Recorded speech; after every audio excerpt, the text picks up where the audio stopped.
నమస్తే, నేను ప్రశాంత్. పహల్గామ్‌లో ఏ విధంగా అయితే ఉగ్రదాడులు జరిగాయో మనం చూస్తూ ఉన్నాం. దీనికి సంబంధించి ఎవరు ఊహించలేనటువంటి మిసైల్‌ని అయితే తెప్పిస్తున్నట్లయితే తెలుస్తుంది. అయితే దీని గురించి అయితే మాట్లాడేందుకు ప్రస్తుతం మనతో పాటు సీనియర్ జర్నలిస్ట్ జయదేవ్ గారు ఉన్నారు. నమస్తే అండి. నమస్తే. సార్, ఇప్పుడు ఏవైతే ఉగ్రదాడులు జరిగాయో మళ్ళీ ఇలాంటివి జరగకూడదని తెప్పిస్తున్నారా? లేకపోతే అంటే మళ్ళీ వీళ్ళ మీద యాక్షన్ తీసుకుందామని చెప్పేసి అయితే ఈ భారీ మిసైల్‌ని అయితే తెప్పిస్తున్నట్లు తెలుస్తూ ఉంది. అసలు ఏంటి ఈ స్టోరీ? తెప్పించడం కాదు. భారత్ ఎప్పుడూ కూడా అంటే ముందు నుంచి కూడా రక్షణ రంగానికి సంబంధించి, రక్షణ వ్యవస్థకి సంబంధించి ఎప్పుడూ కూడా పెద్దపీట వేసేది. అవును. బట్ కూటమి ప్రభుత్వం, ఎన్డీఏ గవర్నమెంట్ వచ్చిన తర్వాత అంటే చాలా ఆర్టికల్స్లో కూడా నేను చదివాను, ఇది ఒక్కరు చెప్పింది కాదు. బార్డర్లో ఉండే కొంతమంది జవాన్లకి సంబంధించి సరైన బుల్లెట్ ప్రూఫ్ జాకెట్స్ కూడా ఉండేవి కావట.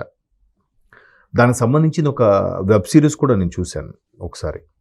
సో దాంట్లో ఏముంటుందంటే వాళ్ళకి సరిగ్గా ఇవ్వక ఇంకొంతమందికి డూప్లికేట్ బుల్లెట్ ప్రూఫ్స్ ఇచ్చేసి దానికి వల్ల ఆ డూప్లికేట్ బుల్లెట్ ప్రూఫ్స్ వల్ల చనిపోయిన వాళ్ళు కూడా ఉన్నారు. అవి బయటికి రానివ్వకుండా చేశారు అని. సో ఇక ఆర్మీ జవాన్ ఇంటర్వ్యూలో కూడా నేను ఇంతకుముందు చూశాను షార్ట్స్లో. మోదీ గారి ప్రభుత్వం వచ్చిన తర్వాత ఈవెన్ బార్డర్లో ఉండే జవాన్లకి బుల్లెట్ ప్రూఫ్ కానీ, లేదంటే వాళ్ళకి ఇచ్చే ఫెసిలిటీస్ కానీ, అక్కడ బార్డర్లో గస్తీ కాసే వాళ్ళకి మిగతా రెజిమెంట్లో ఉండే కన్నా అక్కడ ఉండే వాళ్ళకి ఎక్స్ట్రా బెనిఫిట్స్ ఇవ్వడం కానీ, అన్ని రకాలుగా వాళ్ళకి ఎక్స్ట్రా శాలరీస్ వచ్చేలాగా అన్ని బెనిఫిట్స్ వాడు బాగా ఉత్సాహంగా చేస్తాడు కదా. అవును. సో కరడగట్టిన మంచులో కూడా వాళ్ళు ఎంత ఇదిగా చియాన్ ఉంది అక్కడంటే చాలా దారుణంగా అసలు టీ వేడి చేసుకుని నోటికి తీసుకునే లోపు గడగడేస్తుందంట. అంత చలిలో కూడా వాళ్ళు లోపల బంకర్లు నిర్మించుకొని లోపల ఉండి గస్తీ కాసి కాపలా ఉండి, అంటే ఇంత కష్టపడేది ఎవరి కోసం? మన కోసం. భారతదేశం అంటే మనమే కదా. సో అట్లాంటివన్నీ కూడా భారత ప్రభుత్వం వాడు కల్పించడం.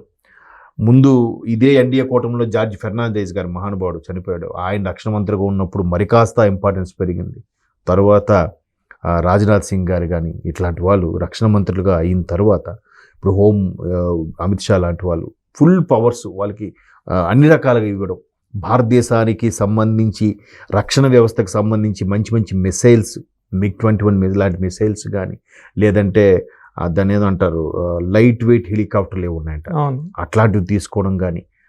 రీసెంట్గా ఈ పహల్గామ్ జరిగిన తరువాత INS సూరత్ అంటే ఒక పెద్ద షిప్ లాగా ఉంటుంది, దాని మీద నుంచి ప్రయోగిస్తారు. అంటే ఇండియన్ నేవల్కి సంబంధించింది ఆ ప్రయోగాలించడం, లేదంటే జలాంతర్గాములు అంటారు, వాటి ద్వారా అవన్నీ కొన్ని పవర్ఫుల్ జలాంతర్గాములు కొనడం. కింద సముద్ర గర్భంలో ఎప్పుడు కూడా భారతదేశానికి 12 ఏరోనాటికల్ మైల్స్ వరకు భారతదేశ పరిధి వస్తుంది. ఆ పరిధి లోపలికి ఎవరు ఎంటర్ అవ్వకుండా అవన్నీ జలాంతర్గాముల ద్వారా చూడడం. మరి ఒకటి కాదు, ప్రతిదీ కూడా. మొన్న బడ్జెట్లో కూడా నాకు తెలిసి 62,000 కోట్ల రూపాయలు కేవలం ఆర్మీకి కేటాయించడం జరిగింది భారతదేశం. అంటే ఎప్పుడు ఇలాంటి వెధవ పనులు జరుగుతాయి కాబట్టి ఎప్పుడు కూడా మనం సేఫ్ జోన్లో ఉండాలి. వాడు యుద్ధం ప్రకటించినప్పుడు ఇవన్నీ కొంటామంటే కాదు, ముందుగానే చేసుకోవడం. తర్వాత డ్యాగా అనే పేరుతో పక్షుల్లాంటి ఒక డ్రోన్స్ కూడా సక్సెస్ అయ్యాయి. ఇండియన్ ఆర్మీ సక్సెస్ చేసింది. సో పక్షిలాగా ఉండి ఎగురుతుంటుంది మొత్తం, అది అక్కడ మీద మనం సినిమాలో కూడా చూసినట్టు. అట్లా ప్రతిదీ కూడా ముందడుగు. అంటే దీని మీద భారత ప్రభుత్వం చాలా కొన్ని వేల కోట్లు, లక్షల కోట్లు వెచ్చిస్తోంది ఈ మిసైల్స్ సంబంధించి కానీ, లేదంటే DRDO అని ఉంటుంది, డిఫెన్స్ రీసెర్చ్ డెవలప్మెంట్ ఆర్గనైజేషన్ ఒకటి ఉంది, డెవలప్మెంట్ అథారిటీ కూడా ఒకటి ఉంది. నెక్స్ట్ HAL అంటారు, హిందుస్థాన్ ఏరోనాటికల్ లిమిటెడ్, వాళ్ళకు సంబంధించిన కొన్ని రకాలు చేయడం.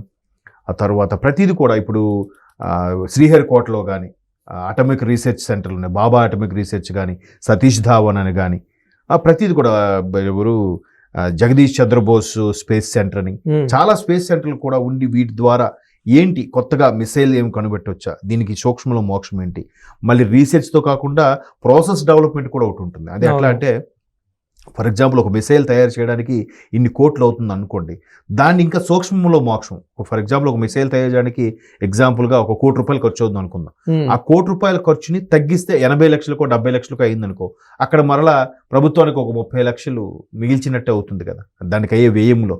సో అట్లా ప్రాసెస్ డెవలప్మెంట్కి సంబంధించి కూడా దాని మీద ఎక్కువ ఎక్స్పెండిచర్ పెట్టడం చాలా, అంటే మన వాళ్ళు చాలా మేధస్సుతో ఉన్న వాళ్ళు ఉన్నారు. సరైన గుర్తింపు రాకపోవడం, విదేశాలకు వెళ్ళిపోతున్నారనే భ్రమలో ఇంకా బతకకుండా ఉన్న వాళ్ళకి హయ్యెస్ట్ శాలరీస్గా వాళ్ళకి కంఫర్ట్స్ అన్నీ ఇచ్చి వాళ్ళకి ద్వారా మిసైల్స్ కనిపెట్టేలా చేయడం, మనం కొత్తగా సొంతంగా తయారు చేసుకోవడం.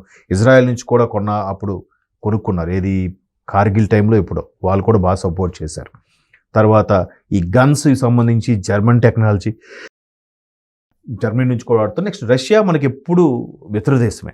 రష్యా ఇప్పుడు కూడా వాళ్ళు ఏది కొత్తగా మిసైల్స్ కనిపెట్టినా, ఏది కొత్త రకాల కొన్ని మంచి సూపర్సానిక్ ఫ్లైట్స్ యుద్ధ విమానాలు కానీ వీటన్నిటికి కూడా ఎప్పుడు రెడీగా ఉంచుకుంటుంది. భారత అమ్ముల పొదిలో అవన్నీ సిద్ధంగా ఉంచుకుంటుంది. నిన్న కూడా పహల్గాం జరిగిన ఇన్సిడెంట్ని బేస్ చేసుకొని ఐఎన్ఎస్ సూరత్ మీదుగా భూమికి తక్కువ ఎత్తులో ప్రయాణించేలాగా టార్గెట్ని రీచ్ అయ్యి దాన్ని చేజ్ చేసేలాగా ఉంది. ఒకవేళ వాడెవడో మనకు చేజ్ చేసినా ఇది మన భూ ఆవరణలోకి ప్రవేశించకుండా ఆపగల మిసైల్స్ కూడా మన దగ్గర ఉన్నాయి.